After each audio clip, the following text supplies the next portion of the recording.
Guys, nakakita niyo to? Ayan o, diba? Green soybeans. Damami. Ewan kung tama ako ng pagkakabigkas ha. So, kasi nag-sale siya sa, sa grocery. So, sabi ko kay daddy, daddy, parang gusto kong tikman nyo. Kasi lagi ko to nakikita ko to napapanood ko yung mga foreigner na kumakain ng ganito. Parang sarap na sarap sila. Na-tsempohan ko, nakita ko.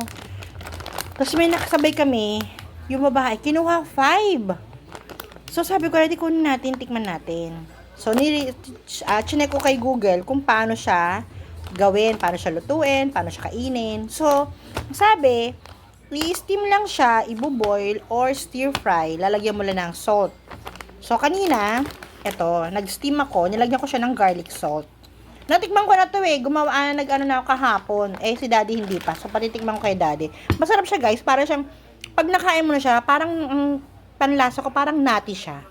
Pero hindi ko alam, kasi si daddy, diba, hindi niya nagustuhan yung kaninang ginawa ko na, yung bell pepper, ayaw niya. Lasang ayawan daw. Pero ito, titikman natin. So guys, ito uli.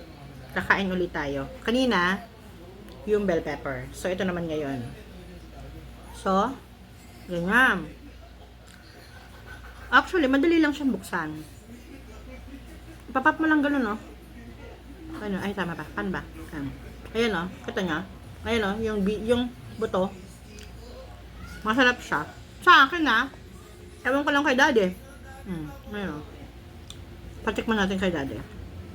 So guys, tikman na ni daddy, hindi ko na-videohan kasi walang taghawak ng video namin So mas gusto niya to kaysa doon sa bell pepper.